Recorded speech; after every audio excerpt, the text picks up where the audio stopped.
record, because I think this will be something that a lot of people will enjoy watching after. And so the process that we have for this, just as an outline, as a reminder, I'll share it in chat because everybody will be involved in some way. So I want to make sure that it's clear that you'll all have a part. Essentially, Kavita will start with about 4 minutes of giving a presentation, and then she'll have a conversation with Natalie, Shareena, and is it just Natalie and Shareena, right? Okay, and then Kavita will get some feedback. But for the rest of you, what we'll do is we'll invite you to also share feedback. So start typing things that you would want to share in chat, but don't press enter until I say enter. So at a certain point, we'll get a whole bunch of additional ideas from all of you when kind of after we've gotten through a bit of feedback from Natalie and Shareena. But let's go ahead and start. Kavita, if you want to kick us off and give us about 4 minutes of presenting. Yeah, will do. I'm just going to share my screen and then I will start.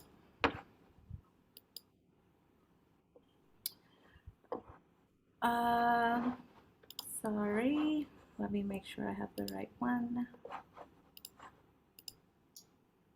All right, you should be able to see my screen. Yes, perfectly. Thanks. Fantastic. Thank you, everyone. Just as a reminder, my name is Kavita, and I'm the program director with the Global Schools Forum, and I'm quite thrilled to be sharing about our work here today. Global education right now is facing huge challenges. There are millions of children that are completing schooling, but are leaving without the basic skills that they need to survive, including things as simple as reading the doctor's note or just being able to calculate simple transactions. And in low and middle income countries, especially, the COVID-19 pandemic has really made the situation much worse. We've seen some of the longest school closures in the countries that we work in, and we know that the impact of this is going to be much longer than we anticipate. If you're a child in a low or middle income country, the chances are you are part of a growing percentage of children that are now being educated in the non-state sector. Private school enrollment in the last 2 decades has grown significantly. And in countries like India, where I live, nearly 50% of children are enrolled in and are being educated in non-state schools.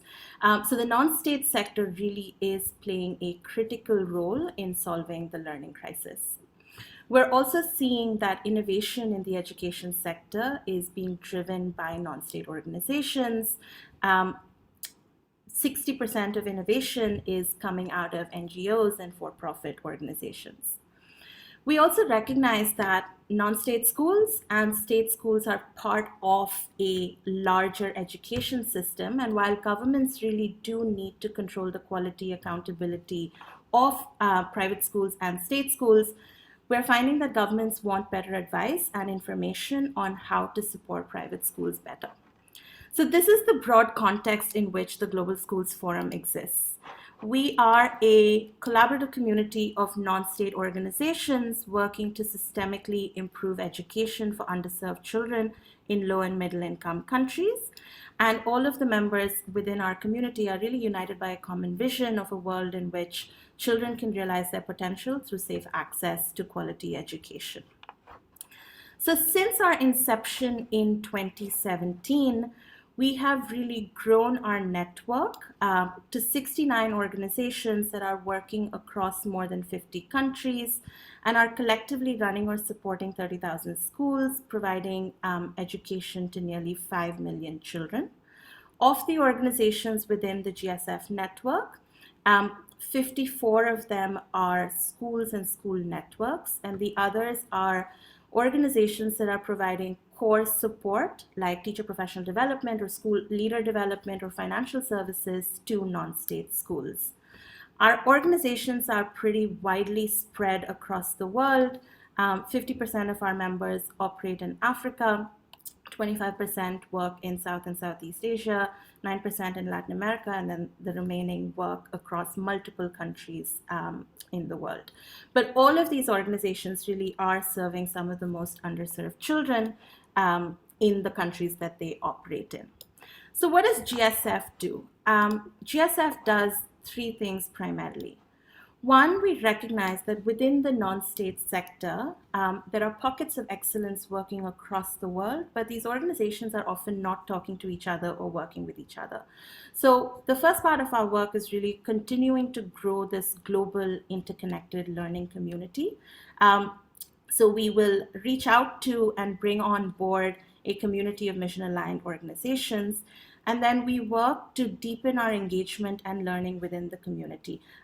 So we curate networking events, we create connections for our members, we facilitate convenings and bring members together through communities of practice.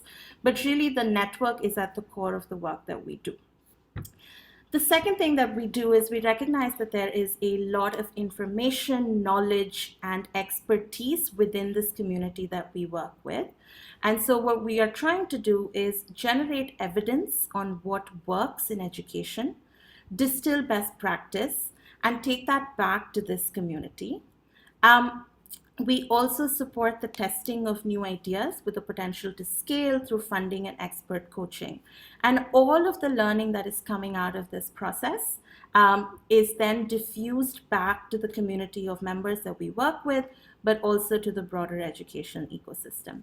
So we've got our community, we're generating learning from it. And then the third piece of work that we really do is to think about how do we harness what's happening within the non-state education sector to shape the education system as a whole. So we engage in and shape global policy processes. We work with organizations like the World Bank or the UNICEF to really think about what are we learning from the non-state sector and how can this support education as a whole. And we think about partnerships that will help our community grow, scale. So this is either with funders or other strategic partners, essentially looking to support this community of organizations. And the hope is that through this work that GSF does, one, our community is becoming more effective in improving the quality of their own work, but two, the learning that we're generating, the policy that we're influencing, and kind of the scale that we're showing through our work also benefits the larger education ecosystem as a whole. I believe that is my 4 minutes, so I will pause there and I will open up for questions. Thanks, Kavita. And if you don't mind unsharing your screen, it's perfect so we see each other. So Natalie and Shareena, go ahead. I would encourage the three of you, Kavita, Shareena, and Natalie, just to stay unmuted and talk to each other as if you were actually, pretend none of the rest of us are here, as if you were actually having a conversation. And Kavita just shared a bit about what she did and you want to get a bit deeper and understand a bit more. Thanks a lot. Shareena, can I start? I was going to say, you look like you're ready to go, so go ahead. Then first, thanks a lot, Kavita, because it was very clear to understand what is the context and what is your goal. And I was very impressed about your growth over 5 years. How many members you have and already schools you're reaching. And I was wondering, how do you project your growth in the coming years? Do you have kind of a number you want to stop, or can you please explain a little bit around that? And also what you feel it's, if you have a minimum number, you feel make it the network working well. Maybe if you are too many, it might be difficult. Can you please tell us more about how you see this network growing over the years? Thank you. Yeah, that's a great question. And we're actually currently in the process of thinking about GSF's own strategy for the next 3 years. So I think when we're thinking about growing the community, there's a couple of things that are going to stay constant. One, we will continue to work with organizations that are mission aligned. So that means you're working and serving underserved children. So I think that is key. Two, we will continue to operate in these broad geographic areas, so Sub-Saharan Africa, Latin America, and South and East Asia. So that stays the same. Primarily, we've worked with school networks and intermediary organizations. So one, in terms of our growth, we will continue to identify schools and networks that we would like to bring on board. And I think that that number across the world is growing. Two, we're increasing the types of organizations that we're working with. So while we've primarily focused on schools, and that will continue to be a core constituent of the community, we're also thinking about other non-state actors and how we can bring them in. So this might be more organizations working on teacher development or curriculum or pedagogy. And I think that's how we're also going to continue to grow the number. We've gone back and forth about the number versus quality, and I don't think we have a specific number in mind. I think for us, the focus is to ensure that this community stays networked. And so as we grow, potentially thinking about more regional focuses, doing more thematic or regional events. But I think for us, it's the mission orientation and organizations really being part of a learning community. So we haven't yet put a number down to it. Thank you. Thanks a lot. Kavita, I was wondering, I mean, like Natalie said, it's really impressive to see the growth that's come through and the impact on that. I'm curious to know, how big is the team actually, and where are you guys located? What does that structure of this team and the organization look like right now? Yeah, so we're a global organization and a global team. So about 50% of our team is headquartered in London. There's 3 of us working out of India. You know, we have a team member in Mexico, one in Nigeria. The team has grown pretty substantially over the last year. We're currently 12. We're going to grow to about 18 by the end of the year. And again, our team is going to be dispersed across the world. And I think it really is, so we've got teams that are focusing on each of the areas that I talked about. So we will have team members that are focused on growth and engagement. I lead the team that does a lot of the learning and development for our community. We've got a team that's focusing on the innovation piece and one that does the policy work as well. Yeah, thanks. Maybe to continue on this discussion with the growth, what is your most pressing needs to support your growth? Because we see it's a rapid growth, but to really solidify the good basis, what are your most important needs you need to fulfill now? Yeah, I think it's always going to be funding to start with. I think especially for a network organization. So I think co-funding for our work is going to be really critical to everything that we do. Two, it's growing this community. I think it's really that question that you asked about size versus depth that we focus on, because a lot of what we do, a lot of our learning, a lot of our challenges comes from the community itself. So I think that's the piece that we're really focusing on and getting right. We're in the process of recruitment right now, so bringing on the right team members. We've been having discussions around we're a fairly young organization, we're agile, we're entrepreneurial, but as we grow, how do we get the team structure, the team culture right? So getting the org pieces in place as well. So I would say those 3 are really kind of like our big core priorities.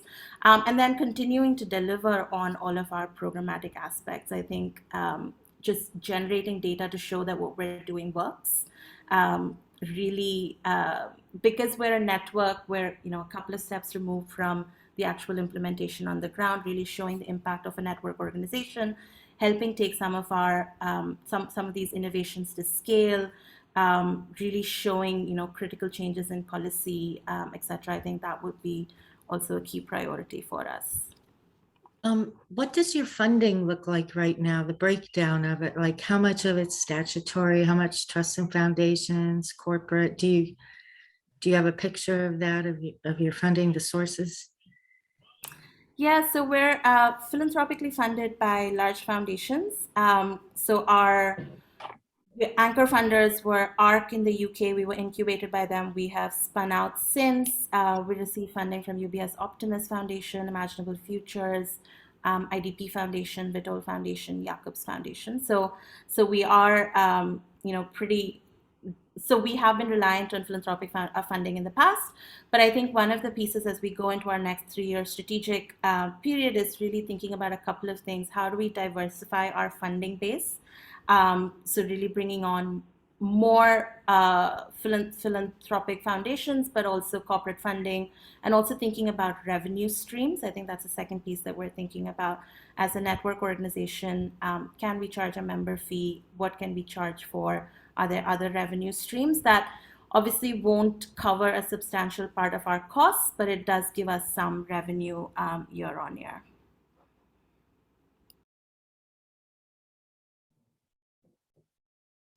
So I guess, I mean, my question is just really, I mean, it's been great to learn about this and it's really impressive and obviously lots of passion in there, but what is the ask at the moment in terms of what are you asking for from us as the funder panel? Yeah, good question. I think one, we have been in the process of really thinking through our new strategy. So I'd love feedback in terms of does our pitch make sense to you as a funder? Is it cohesive? Do you understand what GSF is trying to do? Two, as a funder in this space, would you be interested in funding GSF if you had the money and this was a focus area for you, right? Like, what would make you interested in a network organization like ours? I think that would be interesting to hear.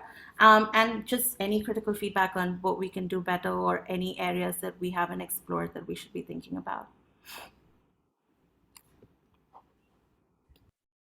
One question that always everybody asks is about to better understand your impact, because you talk about your objective, your mission, but can you share what is the most impact, what makes you proud that you reach, for example, with your third pillar around working with governments? Is there an achievement that you are particularly proud and you would like to share with us? I think the last few years really has been around the community. So I think one of our big achievements is growing this community. We do an annual survey within our network every year, and 85% of them come back and say they really feel like they're connected to a network of peers. They feel, about 70% of our members say that they learn and are able to implement stuff from the network.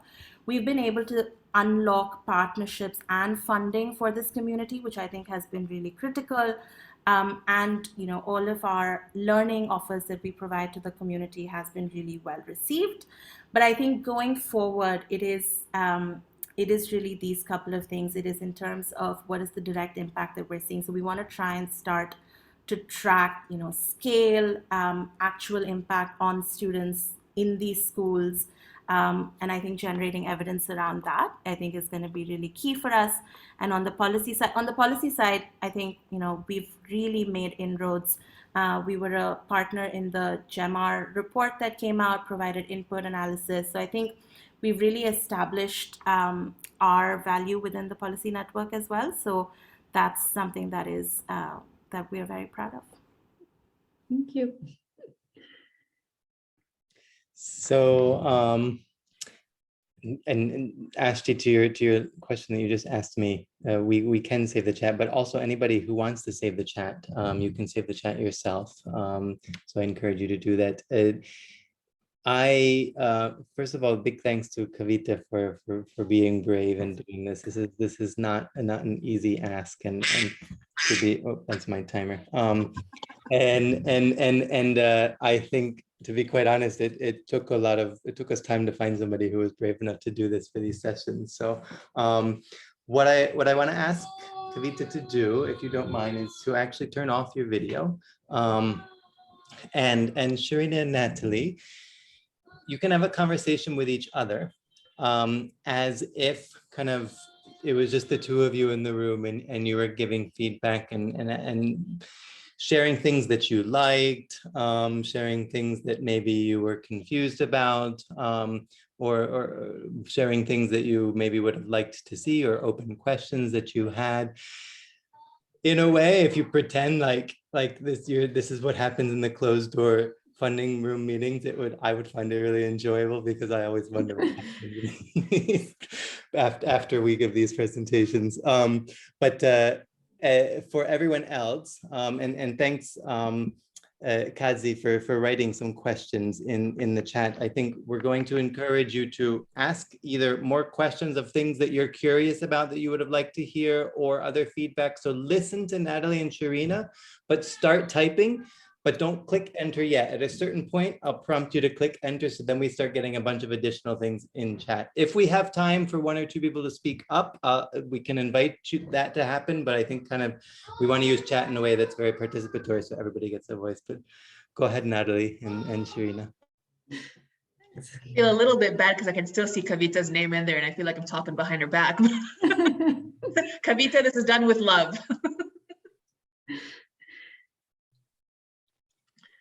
I mean, I guess to start off with, I like you said, Natalie, I thought the presentation was super clear. It was easy to read. The messaging was easy to follow. I would have loved perhaps maybe a couple more personal stories that are in there, given that it is a 4-minute pitch. I know it's tough, but just sort of the examples of who actually you're impacting, as well as a bit more of what was done already as well, sort of as a backup, because I think back to those 3 pillars and about the evidence and the influence of the policy, and that to kind of see what that looks like, especially as a first-time person looking at this. That was one of the things that kind of stuck out to me. Yeah, thanks. Yeah, I share the same as you. My feeling was it's great, very clear, but I did not get too many new information that I can't get on the website. If I ask you, I would have maybe have a bit what are the needs that also the members are sharing. One story, just to give a quick example of a feedback from a kid or from a teacher who receive support, and to make it more personalized in a way. But I found Kavita was really passionate, really sharing her energy, really present. And this for me was very important because I can connect that. I can really imagine the team is really supportive. And this for me, it's very important that you are able to share the energy. Then this was great, made me want to know more. But yeah, one feedback I will share, it's more about, it's nice to get in this event presentation, also information we can get on the website, like also be vulnerable. I know it's very difficult, but when you do that, you're making a different point, talking about what is the challenge of setting up this network. And this really strike yeah, they are able to talk about stuff that are difficult and create trust, I found. Yeah, I think I'm with you there on that. What I missed were, like you said, the pain points that they're trying to solve, particularly for this network, right? So the work that the network is doing is great, and that's the impact that we see, and that's the awesome results. But for this team, what are that pain points that they want to try and solve, and what would funding help with that? What are those bits and elements that come through? But yeah, she's incredibly personable. You can tell that, it's a small team, obviously doing a lot, which is really impressive as well. Although you hit on the point of, what is that growth going to look like? Because that will tire them out, I'm sure, at some point very quickly as well. So how quickly will that growth happen to that end? What's the other thing I thought about too? Yeah, but I think she did great in a way to interest, to get to want to know more. And this, it's the key part. You want to create a connection and to feel the passion, because at the end, it's if we collaborate together, we have to want to collaborate together. And this was really great, I feel, to create a connection. As a first point of contact, I think that you're right. That was definitely good. I'd be curious to know, how would she want us to help her? In what spaces would we? One is sort of just on the funding side, but is there any other expertise in there, or is there any kind of would a partnership of some sort? What might that look like, and where could we then help into that space? Because there's definitely spaces to do that. Curious to know more. So yeah, in terms of raising curiosity, I think she managed to get that across to us. Yeah, I think you have a great point. It's not always about funding, because partner can bring more than that. And also it's nice if it's about funding to really be precise about what unique funding you can provide that can really help make a difference, because everybody needs funding, and we know. And maybe it's just the clarity on what the next steps are after this. So now that we've got this, how do we move? Where do we go? Where do we go next? Something to that point. Yeah, but it's nice to know. Was good to have the information about the strategy. I think would have been a recommendation for to put it also, to provide a bit more the long-term vision, where they are. And it's also good to know about what is the politic for the team, I found, because in particular in the beginning, when you want to connect with an organization, also bring about how they want to have the development for their team. I found also it's important to talk about, because it's the resource for a network.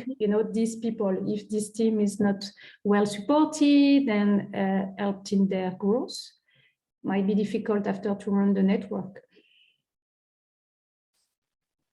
Brendan, I just saw your message come through. We'll let things start coming in, but keep talking if you want to share any more points. Or, I mean, the other option is, because this is a very experimental process for us, and I think a lot of people can attest. By the way, if the others want to start turning their videos back on, then we can do that. Not Kavita yet, but the others, because then we can also engage in a bit of open conversation as well, since we're not a terribly large group. And I see some comments already coming in. So thank you to those who are writing. I think kind of one thing I would ask you, Shareena and Natalie, to maybe reflect on is just hearing kind of a pitch that is about a network, which is quite different than most of the pitch funders are used to hearing. Was it something that you felt could be, if you were a funder that maybe wasn't familiar with networks and how they work, or it wasn't kind of not familiar necessarily with how networks should be funded or anything like that, would this pitch resonate with you, or do you think it needs to kind of have some adaptations so that it kind of, because most funders are not aware of how they work? So I mean, also, the reality is, for most of the funding, for most fundraising and things like this, you'll have, it's a lot of it is relationship based, right? And we spoke a lot about that, about how it's built up a period of time. So you kind of get the chance to educate people about what networks are, what networks do, how they operate, and where the impact is in that. But on a first timer basis, I think you're right. We would have benefited perhaps from a bit more understanding of what a network's impact actually is, so that we can understand, all right, well then that's what it'll do versus just the play number that comes out at the end. I think that's potentially just a bit of the education part that needs to happen to help onboard a fresh funder on a funder panel. Yeah, and maybe the way to do it, because we understand it's also a new network and we know how difficult is it to measure impact. It's really to have the voice of the member, really to share why they decided to go on board, where they see the value and what they are gaining. It can be also a way to hear a kind of impact and why they believe in it and want to be part of it. I think that's where the stories come in really handy, right? For those network members to then say what's changed, what's been the benefit of being part of this organization, how that's helped them in advancing the work that they do as a network. That's where the stories come in really handy to provide some sort of background to it. Yeah. And I guess in particular also because we know how difficult is it, and to be able to exchange with peers, to get support, also to bring about this connection, between people that are doing this hard work and that need to be supported. And also bringing this human aspect, I think it's also very, very helpful. Yeah, thanks for sharing. I think the also Laura's comment was similar about kind of impact, and I think this is one of the things all of us who work with networks struggle with, is expressing that clearly. Callum, do you want to also jump in for 30 seconds and share your point, maybe elaborate on it in terms of competition collaboration?